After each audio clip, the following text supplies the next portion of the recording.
আমি 650 মাছ নিয়ে নিয়েছি। আর এখানে নিয়েছি সবজিতে কালার হওয়ার জন্য হলুদের টুকরো, আদা নিয়েছি, 2টো পেঁয়াজ নিয়েছি, 2টো টমেটো নিয়েছি, আর 5টা কাঁচা লঙ্কা নিয়েছি। এই দিয়ে আমি রান্না করব। আর রুই মাছ, প্রথমে মাছগুলোকে আমি ছাড়বো।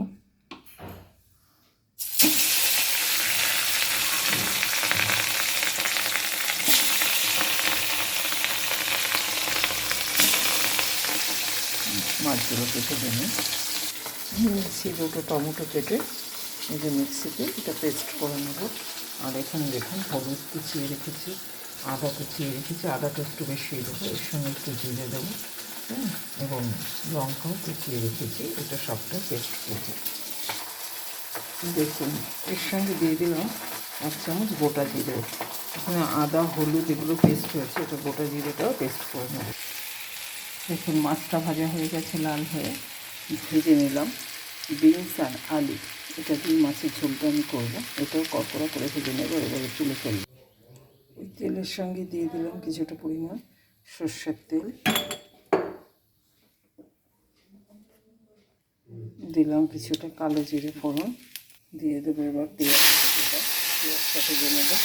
পেঁয়াজ দিলে নুন দিতে ভুলবেন না, দিয়ে দিলাম নুন, দিয়ে দিলাম দেখুন আদা জিরে আর হলুদের টুকরোটা দিয়ে, কাঁচা হলুদের টুকরোটা দিয়ে পেস্টটা করেছি, সেই পেস্টটা দিয়ে দিলাম। দিয়ে দেবো মিষ্টির সাথে 2টো গুঁড়োর বাতাসা। তো আমি কিছুক্ষণ কষাতে থাকবো, 1 মিনিট পর্যন্ত কষাতে থাকবো, কারণ কাঁচা আদার যে কাঁচা ভাবটা গন্ধটা সেটা বেরিয়ে দেওয়া হয়েছে। দেখুন মশলা থেকে অলরেডি আমার তেল ওঠা শুরু হয়ে গেছে। আমি দিয়ে দিচ্ছি টমেটো পিউরিটা, যেটা টমেটোটা পেস্ট করে রেখেছিলাম 2টো টমেটো, সেটাও দিয়ে দিলাম। এবং এটা থেকে টমেটোটা খুব ভালো করে কষিয়ে নেব, যাতে টমেটোর কাঁচা গন্ধটা চলে যায়। দেখুন 2 মিনিট কষানোর পর টমেটো থেকে সেই গন্ধটা বেরিয়ে গেছে। আমি এবার সবজিটা দিয়ে দেবো। সবজিটা আধা ভাজা হয়ে গেছে, আমি এটা দিয়ে দিলাম। সবজিটাকে দিয়ে আবার কষাতে থাকবো। দেখুন পুরো তেল উঠে গেছে এবং কালারটাও কীরকম হয়েছে। আমি এবার মোটামুটি কষানো হয়ে গেছে, এবার আমি জল দিয়ে দেবো।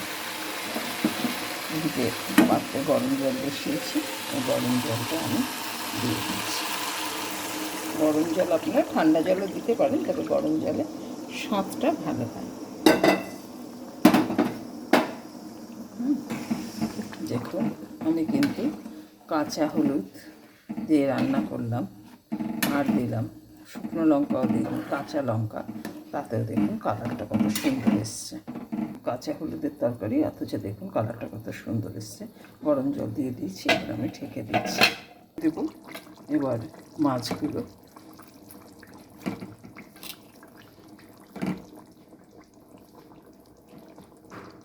দিয়ে দেবো ধনে পাতা, দিয়ে দিলাম 1টা কাঁচা লঙ্কার কুচি, আমার বাড়িতে ঝাল কম খায়, বেশি দিলাম না। এবার এটাকে কিছুক্ষণ রেখে নামিয়ে নেব, একটু ঢেকে দেবো। আপনারা এভাবে করে খেয়ে দেখবেন এবং আমাকে জানাতে ভুলবেন না।